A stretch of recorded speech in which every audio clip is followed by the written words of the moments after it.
एक गांव में एक ब्राह्मण रहता था। उस ब्राह्मण जहाँ रहता था उसके घर के सामने एक गुरुकुल खोल के रखा था। उस गुरुकुल में काफ़ी सारे बच्चे पढ़ते थे। उनमें से एक बच्चा बहुत ही बुद्धिमान था, बहुत चालाक था। उस छात्र उस शिष्य ब्राह्मण का बहुत ही प्रिय था।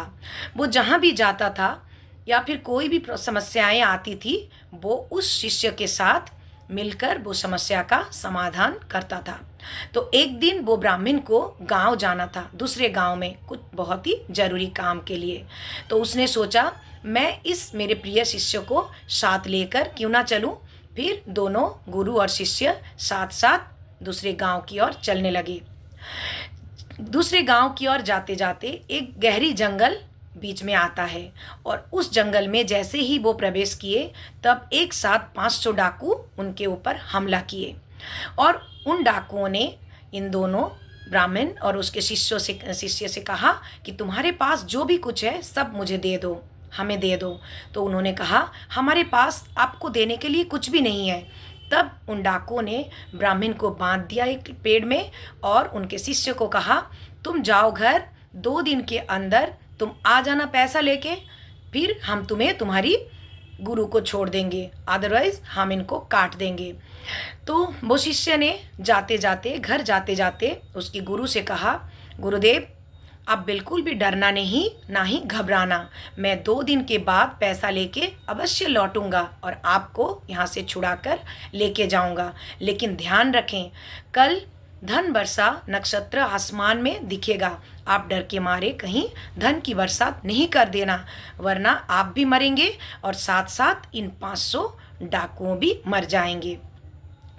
जब शाम सूरज ढलने लगा, शाम होने को रात होने को जा रहा था, तो ब्राह्मण को कुछ डर सताने लगा और वो आसमान की ओर देखा, पूरब आसमान की ओर देखा और सोचा, ये तो धन वर्षण करने वाली नक्षत्र आसमान में है।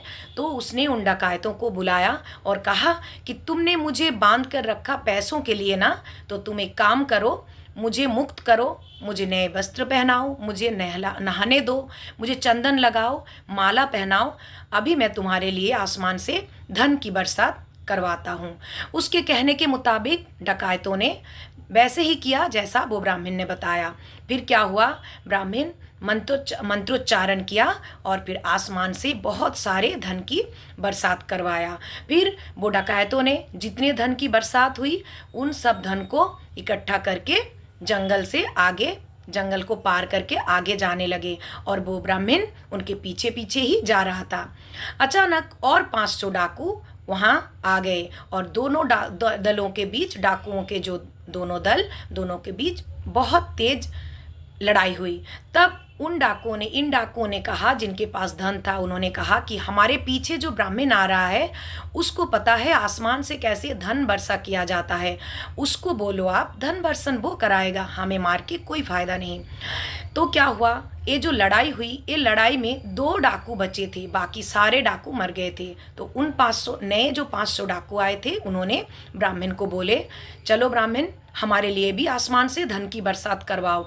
तो ब्राह्मण ने कहा, धन की बरसात तो साल में एक बार ही, धन की वर्षा करने वाली नक्षत्र साल में एक ही बार आसमान में उगता है। आपको अगर धन की बरसन चाहिए तो अगले साल इसी दिन मेरे पास आ जाना, मैं आपके लिए भी धन की बरसात करवाऊंगा। तब उन डकायतों ने बहुत गुस्से में आ गए और उन्होंने कहा, इन डाकुओं के लिए आज और हमारे लिए 1 साल की प्रतीक्षा हम तुम्हें नहीं जीने देंगे। फिर उस ब्राह्मण को वहीं पे काट के मार दिए। ठीक है, तो फिर क्या हुआ, ये जो 2 डाकू बचे थे, उन दोनों डाकू क्या किए, एक गांव में जाके पहुंचे, और गांव में जैसे ही गए तो एक डाकू ने बोला कि मैं इन जो धन लेके हम आए, इनकी रखवाली कर रहा हूँ एक तलवार लेके, और तुम जाओ, दूसरे डाकू को बोला कि तुम जाओ, तुम खाना की इंतजाम करो, तुम गांव से खाना लेके आओ। तो गांव चला गया वो एक डाकू खाना लेने के लिए, और एक डाकू धन की रक्षा कर रहा था।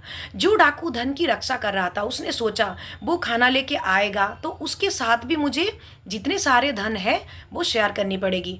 वो जैसे ही आएगा, मैं उसको तलवार से मार दूंगा, तो फिर क्या हो जाएगा, ये सारे धन मेरा हो जाएगा।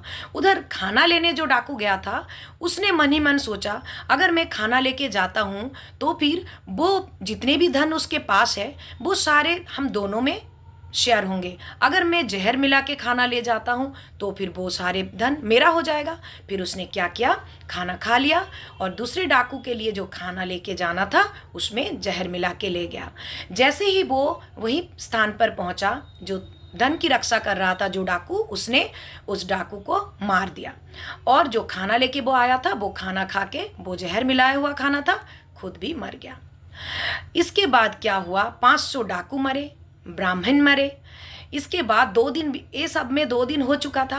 वो शिष्य गांव से लौटा, उसी स्थान पर पहुंच के देखे कि उसका गुरुदेव वहीं पे मर लेटे हुए थे जमीन पर, उनकी मर गए थे वो, और चारों ओर धन इधर उधर बिखरा हुआ था। थोड़ी दूर चलते ही उसने देखा 500 डाकू भी मर गए हैं, 500 डाकू की लाशें भी जमीन पर बिछी हुई है। तो इस कहानी से हमें ये सीख मिलती है, हमें कभी भी लालच नहीं करनी चाहिए। और दूसरी बात, हमें कभी कभार छोटों की भी उपदेश ले लेनी चाहिए। ऐसा नहीं सोचना चाहिए कि वो छोटे हैं तो उनके दिमाग नहीं है, हम बड़े हैं तो हम सब जानते हैं। छोटों का भी उपदेश यानी ज्ञान कभी कभार हमें लेनी चाहिए।